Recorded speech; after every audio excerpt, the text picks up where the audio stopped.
Hola, un gusto saludarlos. Mi nombre es Belén Zanqueta, soy médica endocrinóloga de adultos y por eso me voy a encargar de este módulo dirigido al paciente adulto con XLH. Primero, antes que nada, vamos a hacer un breve repaso porque el metabolismo del fósforo ha cambiado. Por lo menos yo en la facultad estos conceptos no los aprendí, y no hace tanto que terminé la facultad, porque hay un nuevo protagonista, que es el FG23. Esta hormona se sintetiza en el osteocito, que es la célula que regula el remodelado óseo. Es la célula más abundante de nuestro esqueleto y secreta esta proteína, esta hormona, que es el FG23. Esta hormona se encarga, junto con la aparatormona, de regular el metabolismo del fósforo. ¿Y cómo lo hace? De dos maneras. Primero puede modular la absorción intestinal de fósforo, modulando la cantidad de calcitriol, que es la forma activa de la vitamina D, que aumenta la absorción intestinal de fósforo. Entonces disminuye, mediante la hidroxilación renal, la cantidad de esta hormona y de esa manera disminuye la absorción intestinal de fósforo. Y por otro lado, actúa a nivel renal, disminuyendo la reabsorción de fosfato. Hay transportadores específicos que pueden agarrar el fósforo de la luz y volverlo a la circulación. Esto es inhibido por el FG23 y de esa manera aumenta la excreción de fosfato. De estos dos mecanismos se vale el FG23 para influir en la regulación del fósforo sérico. Y como ustedes bien saben, el fósforo sérico es crucial para la mineralización ósea. Entonces, el motivo de este curso es que hay enfermedades que son los raquitismos hipofosfatémicos hereditarios que están caracterizados por la pérdida renal de fósforo. Esto ocasiona, por supuesto, retardo de crecimiento, raquitismo en niños y osteomalacia en adultos. La forma más común es el raquitismo hipofosfatémico ligado al cromosoma X, XLH. Y esta enfermedad es causada por una mutación puntual del gen FEX. En este gráfico pueden ver entonces qué pasa en esta enfermedad. Cuando se muta el gen FEX, no sabemos bien por qué, pero aumenta significativamente la cantidad de FGF23. Entonces, a través de los mecanismos que vimos anteriormente, se produce una disminución de la absorción intestinal de fosfato y un aumento muy significativo de la excreción de fosfato. De esta manera baja el fósforo sérico y por eso los niños tienen una falla severa en la mineralización ósea. Habiendo terminado este repaso, vamos específicamente a meternos en nuestro módulo. Los objetivos de este módulo son dos. ¿Qué le sucede al paciente adulto con XLH y cómo manejamos este paciente y cómo lo podemos tratar? Voy a empezar contándoles el caso de una mujer de 27 años que concurre a nuestra institución en Buenos Aires, en Argentina, porque tenía plan quirúrgico para colocarse un nuevo clavo endomedular en su tibia izquierda. Tenía, por supuesto, diagnóstico de XLH realizado a los 3 años de edad, seguida en un hospital muy importante de nuestro país. Había sido diagnosticada adecuadamente, seguida adecuadamente y tratada adecuadamente hasta los 18 años. Ahí la paciente suspende todo seguimiento y tratamiento y abandona. Luego, casi de 10 años después, es que concurre a la consulta. Tenía antecedentes de múltiples cirugías odontológicas, con ausencia de piezas y abscesos recurrentes. Esta es una imagen donde se puede ver a la paciente a los 3 años. Se ve claramente el gen uvaro, la dolicocefalia, el ensanchamiento epifisario de muñecas y tobillos. Acá tienen la radiografía y una radiografía de un fémur donde claramente se ve la cirugía correctiva que tuvo que recibir en miembros inferiores. El laboratorio inicial de la paciente mostraba un calcio normal, un fósforo bajo de 2, una fosfatasa alcalina normal y unos cross-labs, un marcador de resorción claramente elevado para su edad. Se realiza una densitometría corporal total, que vamos a ver más adelante, pero que no aporta muchísimos datos, y se inicia tratamiento de manera gradual con calcitriol y con gradualmente hasta llegar a 4 comprimidos de fósforo. Y les puedo mostrar el laboratorio de control en el cual se tenía un calcio, había subido un poquito, pero estaba normal, el fósforo estaba en normal bajo, que es lo que buscamos en el tratamiento de esta enfermedad, niveles adecuados de vitamina D, y había aumentado un poco la paratormona. De esta manera la paciente al recibir tratamiento se estaba preparando para tener una mejor respuesta en su próxima cirugía. Entonces vamos a ir directamente a ver reflejados en esta paciente qué cosas le suceden al paciente adulto. Les voy a contar un trabajo. Esta es una enfermedad poco frecuente, como ustedes saben, no hay muchísimos trabajos que hablen de la evolución natural de la enfermedad. Este es el trabajo con mayor cantidad de pacientes que describe lo que pasa en 60 pacientes en un único centro de seguimiento. Y justamente lo que se proponen es eso, describir la naturaleza de esta enfermedad. Todos estos pacientes tenían confirmada la mutación del gen FEX directamente. Había 11 pacientes que ellos mismos no la tenían confirmada porque eran familiares de primer grado de otro paciente que sí la tenía confirmada. Entonces, acá pueden ver algunos datos de los pacientes. La edad media de los hombres era de 36, de las mujeres de 38, o sea, eran personas jóvenes, entre 17 y 79 años de edad. La talla era de 1,62 en hombres, 1,53 en mujeres, claramente talla baja, como estamos acostumbrados a ver en esta población, y tienen debajo la talla media del Reino Unido para poder comparar que claramente eran pacientes que no habían alcanzado una talla esperada. Puede ver los niveles de fósforo que están normales bajos, paratormona normales altos y fosfatasa alcalina dentro del rango normal. Las complicaciones que se ven a largo plazo en el adulto con esta enfermedad son varias, sobre todo las complicaciones ortopédicas, las odontológicas, en menor medida las auditivas y también, debido sobre todo a complicaciones del tratamiento, las complicaciones renales y el hiperparatiroidismo. Vamos a empezar con las ortopédicas, que son de las más frecuentes. En este listado pueden ver todo lo que le había pasado a este grupo de 60 pacientes con la enfermedad. Habían tenido osteotomía de tibia unilateral, bilateral, unilateral de fémur, bilateral de fémur y de tibia. 42% de estos pacientes habían tenido que realizarse una cirugía correctiva al menos una vez en su vida. 42%, un número muy alto. Y había otras complicaciones como artritis de rodilla, reemplazo total de rodilla, reemplazo total bilateral de rodilla, reemplazo total de cadera y también entesopatías, que ahora vamos a ver una imagen, que es la calcificación de los ligamentos que se veía muy frecuentemente en el tendón de Aquiles, pero también en otros ligamentos. En cuanto a la columna vertebral, acá es muy importante y esto lo tenemos que tener en cuenta en la mayoría de los estudios que vamos a leer. No hay una guía de qué se tiene que pedir, de cómo se tiene que evaluar este paciente. Entonces, estos pacientes, estos 60 pacientes, no estaban evaluados de la misma manera. Solo 7 pacientes tenían radiografía de columna vertebral. En esos pacientes, de 7, en 5 se veía calcificación del ligamento. O sea que probablemente si estudiáramos sistemáticamente de una manera completa a todos estos pacientes, encontraríamos muchísimo mayor porcentaje de complicaciones, lamentablemente. Este grupo de pacientes también habían tenido que tener cirugías de columna, laminectomía, fijaciones de columna torácica, lumbar y cervical. Vale aclarar que las cirugías de columna y los reemplazos de cadera y de rodilla habían ocurrido en pacientes mayores de 40 años.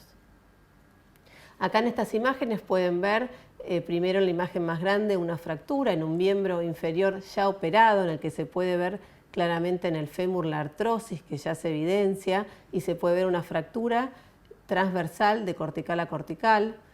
En la otra imagen puede ver una fractura por insuficiencia. La fractura por insuficiencia se caracteriza porque afecta una sola de las corticales. Vemos un trazo fracturario que no ha llegado a atravesar el hueso y llegar a la otra cortical, que característicamente tiene mucha reabsorción, mucho callo, porque el esqueleto intenta reparar esta fractura, pero como no tiene material, no tiene calcio y fósforo adecuado, no la puede reparar entonces se perpetúa la fractura por insuficiencia y suele dar síntomas. Y por último puede ver una imagen de una entesopatía severa, una calcificación del tendón que claramente trae muchísima rigidez y muchísima morbilidad a los pacientes. Entonces, los estudios reportan que entre el 24 y el 65% de los pacientes van a necesitar correcciones quirúrgicas para las deformaciones de los miembros inferiores.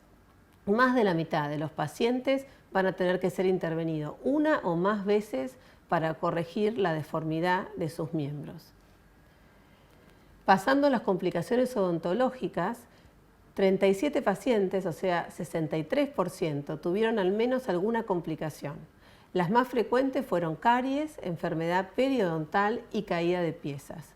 41% tenían historias de abscesos dentales y 49% requirieron al menos una extracción. Acá pueden ver una imagen, si bien les quiero aclarar que hay un módulo específico en el que vamos a tratar todas las complicaciones odontológicas. Fíjense acá, a grandes rasgos, hay una alteración de la dentina, el FG23 también actúa en el desarrollo de la dentina, se ve otra coloración claramente de los dientes, se ve enfermedad periodontal, se ve caída de piezas y abscesos dentarios.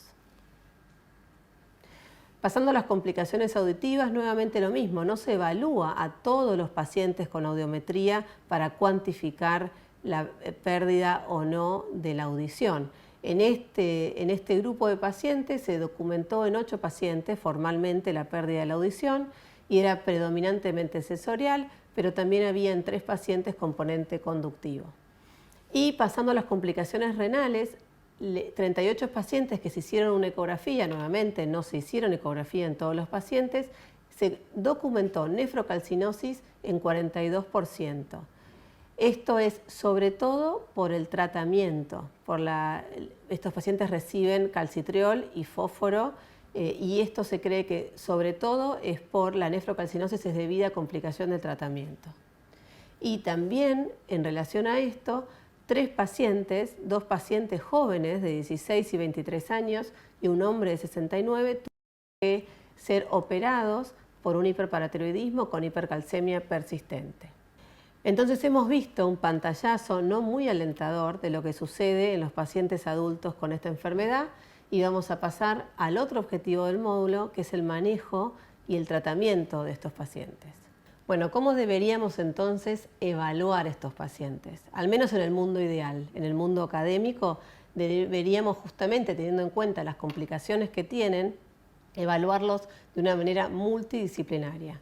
Por supuesto, la evaluación bioquímica, tenemos que medir calcio, fósforo, vitamina D, paratormona, calciuria, ahora vamos a verlo en mayor detalle, porque tenemos que ir regulando la dosis y tenemos que vigilar las complicaciones del tratamiento. También tenemos que trabajar en equipo con los traumatólogos, porque es altísima la cantidad de complicaciones que tienen, la necesidad de cirugías, con los otorrinos para evaluar y cuantificar la pérdida de la audición, con los odontólogos, por supuesto, desde el inicio de la enfermedad es muy importante la salud bucal para tratar de prevenir la caída de piezas, la formación de abscesos y de enfermedad periodontal. Y también creo que tenemos que evaluar la calidad de vida y la movilidad de estos pacientes. Lo hacemos muy poco, en general en el consultorio no estamos acostumbrados a tener este ítem en cuenta, pero a medida que se va conociendo más, es realmente algo que está muy afectado, la movilidad y la calidad de vida de estas personas. En cuanto a la densitometría, un comentario nada más. La densitometría no aporta mucho en esta enfermedad, incluso tienen valores mayores que lo esperado en columna lumbar, porque tiene muchos artefactos, tienen mucha calcificación. Entonces, como ustedes saben, eso sobredimensiona lo que puede medir el densitómetro. Entonces la columna va a estar probablemente aumentada, en cadera vamos a encontrar valores normales y algunos estudios refieren que en el radio sí podemos encontrar valores menores. Sin embargo, es muy importante saber que esta anatomía es diferente, entonces la densitometría probablemente no nos aporte y tenemos que tomarlo con mucha cautela. Al respecto, hay estudios, actualmente hay Hay nuevas maneras de medir el hueso, por ejemplo, con la tomografía computada periférica de alta resolución, que justamente se planteaba, bueno, ¿cómo está el esqueleto de este paciente? La densitometría no nos aporta prácticamente nada, pero sabemos que puede haber una alteración de la calidad ósea.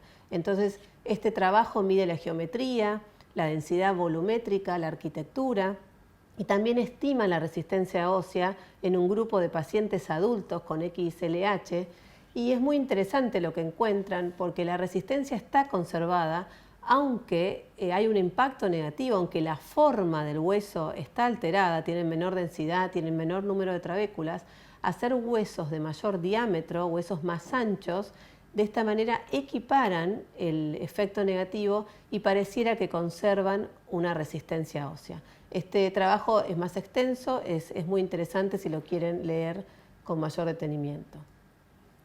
Seguimos entonces, y en pediatría no hay duda, como ustedes van a ver en los módulos anteriores, que el tratamiento de elección es el calcitriol y las sales de fósforo, y ningún pediatra duda que tiene que tratar a sus pacientes. Sin embargo, con los adultos no está tan claro. Hay distintos trabajos, hay distintas opiniones, y es controversial aún si se debe tratar y cómo se debe tratar a estos pacientes.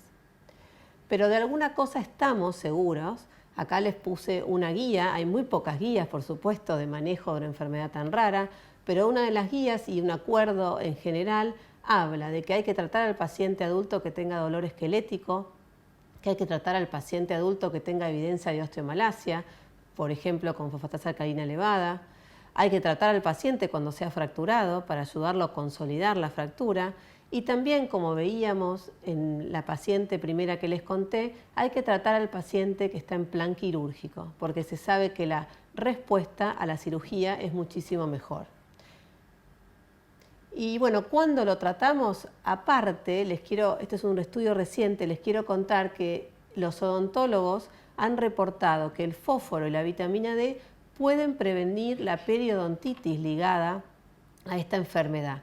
Este trabajo es muy interesante, es la muestra más grande de pacientes evaluados por odontólogos. También este trabajo se habla en detenimiento en el módulo de odontología, y evalúan a pacientes y ven que los pacientes tienen gran porcentaje de periodontitis, de enfermedad periodontal severa, pero los que han sido tratados desde la niñez e incluso siguen tratados en la adultez son los que menos enfermedad tienen. Incluso pacientes que no tienen enfermedad solo son los que han recibido tratamiento. O sea que acá se abre un campo, tal vez una indicación clara para el tratamiento de fósforo y calcitriol para prevenir y mejorar el manejo odontológico. Las otras complicaciones que vimos a largo plazo, como la artritis, la calcificación, por supuesto que no tienen mucha cura con el tratamiento, pero también sabemos que no empeoran con el tratamiento. Así que eso me parecía importante señalarlo. Finalmente les voy a contar otro caso clínico que también vino a la institución donde trabajamos, otra mujer de 28 años que consulta para seguimiento, viene a la consulta en silla de ruedas y refiere que no puede deambular por el dolor intenso que tiene en los miembros inferiores. Había sido diagnosticada con XLH a los 4 años de edad por deformidad en tibias y trastornos de la marcha. Por supuesto no, pero es muy frecuente, abandonó el seguimiento luego de que alcanzó la talla definitiva y también el tratamiento. Al interrogatorio dirigido, la paciente refiere una muy mala salud bucal, con caries a repetición y pérdida de piezas dentarias. Esta es una imagen, la paciente nunca había sido operada, ella refería que había consultado y que habían dudado los especialistas, decidió no operarse y abandonó todo seguimiento, y fíjense lo que es la anatomía de sus miembros inferiores, aparte de que se ve una artrosis ya importante a los 28 años. La paciente tenía calcio de 9,5 normal, un fósforo de 1,5 significativamente bajo para un normal a partir de 2,5, fosfatasa alcalina ósea elevada que duplicaba los valores normales, una vitamina D 25, hidroxivitamina D de 8, o sea tenía un déficit severo de vitamina D, la paratormona estaba elevada y tenía una calciuria muy pobre de 28 miligramos en 24 horas. Por supuesto que se decide iniciar tratamiento en esta paciente, se inicia tratamiento con calcitriol 2 comprimidos por día, o sea, 0,50 por día. Se inicia vitamina D3 en gotas diarias y un refuerzo mensual para tratar de corregir rápidamente el déficit que tenía, y se empieza de manera paulatina con fósforo hasta llegar a 1 gramo por día. Les cuento que la evolución fue muy buena de esta paciente, corrigió los valores de fósforo y de vitamina D y retomó la deambulación, y actualmente está en plan quirúrgico para poder corregir la anatomía de sus miembros inferiores. Entonces, el tratamiento convencional, no hay duda, es la vitamina D en su forma activa, el calcitriol y las sales de fósforo. El calcitriol es la forma activa de vitamina D, o sea que tiene puede aumentar la calcemia de manera significativa, ese es su principal evento adverso, la hipercalcemia. Además, suprime los valores de paratormona y eso es muy útil en esta enfermedad. El fósforo, por supuesto, lo queremos suplementar porque está deplecionado en esta enfermedad. En general, los comprimidos vienen de 200 miligramos de fósforo. El fósforo sí trae eventos adversos, puede caer mal y sobre todo generar diarreas. Por eso es muy importante que se dé de manera paulatina. Podemos empezar con un comprimido un día, seguir 4 días así, al segundo día subir a 2 comprimidos y así vamos subiendo paulatinamente. Tenemos que saber que el fósforo se absorbe y a las 3 horas se elimina por orina. Entonces no sirve de nada darle 8 comprimidos de fósforo a la mañana. Tiene que recibir fósforo en la mayor cantidad de tomas posibles que sea posible para una vida lo más aceptable. Entonces, en general, toman el fósforo en 3 a 4 tomas diarias. Y por supuesto, no hay una manera, no hay una dosis, tenemos que verlo en cada paciente de manera individual, depende de la edad del paciente, el índice de masa corporal, la función renal que tenga, las complicaciones que tenga. O sea que esto es arte puro, como sabemos que muchas veces es la medicina. Acá les voy a contar un ejemplo. Por ejemplo, un adulto normocalcémico con paratormona normal o levemente aumentada, empezamos con calcitriol en 2 tomas diarias. A la semana empezamos con fósforo. Esto no hay muchísima evidencia, pero hay un grupo de autores que sugiere empezar primero con calcitriol y luego con fósforo a la semana, porque de esa manera suprime los niveles de paratormona y evita desencadenar un hiperparatiroidismo. Entonces empezamos con comprimidos de fósforo de manera gradual, como les conté, empezamos con un comprimido, a los 4 días evaluamos tolerancia, aumentamos otro comprimido y vamos aumentando hasta llegar a 750 o 1000 miligramos por día. Al mes, más o menos, o a las 4 o 6 semanas de alcanzar la dosis que buscábamos alcanzar, volvemos a hacer un análisis de laboratorio y medimos el calcio, el fósforo, la paratormona, la fosfatasa alcalina, la calciuria. ¿Y qué nos podemos encontrar? Por ejemplo, si el calcio y la calciuria son normales, pero la paratormona subió, podemos aumentar el calcitriol, porque no tenemos riesgo de hipercalcemia y vamos a descender más los niveles de paratormona. Si por otro lado la calciuria es alta y la paratormona es normal, podemos disminuir el calcitriol, ¿sí? Entonces vamos manejando el calcitriol entre el balance entre la hipercalcemia y la necesidad de suprimir a la paratormona. Durante el primer año entonces tenemos que evaluar al paciente de manera muy frecuente, no hay otra, tenemos que hacer un seguimiento muy estricto. Aparte tengamos en cuenta que a medida que la osteomalacia se cura, o sea, a medida que él puede depositar, él o ella depositar el calcio y el fósforo en su esqueleto que está hambriento de este mineral, va a cada vez requerir menos, entonces todo el tiempo vamos a tener que ir ajustando las dosis. Luego de un año podemos empezar con controles más espaciados, cada 6 meses, cada 9 meses. Entonces, repetimos cuáles son las complicaciones más frecuentes. La hipercalcemia, ¿sí?, que podemos lograrla con las dosis de calcitriol, la hipercalciuria, lo mismo, el hiperparatiroidismo, la nefrocalcinosis por toda esta presencia de calcio y fósforo y puede ser excesiva, entonces se pueden calcificar, podemos calcificar el parénquima renal, y la presencia de nefrolitiasis. Entonces, no es sencillo el tratamiento, también esta es la razón por la cual muchos pacientes lo abandonan cuando logran la talla máxima esperada. Entonces es un tratamiento que requiere mucha paciencia, mucha adherencia del paciente, mucho compromiso del médico y lograr un equilibrio entre lo que deseamos con el tratamiento y evitar el riesgo de las complicaciones. Entonces vamos a concluir que en los pacientes adultos con XLH las complicaciones traumatológicas son muy frecuentes y vimos que más de la mitad requieren cirugías. Tienen mayor riesgo de requerir reemplazo total de rodilla o de cadera en edades tempranas, alrededor de los 40 años. También calcifican los ligamentos de la columna y de cualquiera de las articulaciones del cuerpo. El cuidado odontológico es fundamental. Estos pacientes tienen muy mala calidad de salud bucal, tienen que estar todo el tiempo para poder prevenir la pérdida de piezas, los abscesos y las caries. El tratamiento convencional es la forma activa de vitamina D, el calcitriol y las sales de fósforo. Se debe indicar claramente para prevenir el dolor esquelético, para mejorar la consolidación de fracturas cuando los pacientes se van a operar, y también puede ser una nueva indicación para mejorar la salud bucal. Debe ser monitorizado frecuentemente para prevenir las complicaciones. Entonces, sin embargo, a pesar de todo lo que sabemos, de toda la experiencia con la que contamos, los tratamientos disponibles no parecen solucionar completamente todas las complicaciones de los pacientes adultos a largo plazo. Y esto se asocia a una importante morbilidad de esta población. Por eso los invito a continuar con este módulo.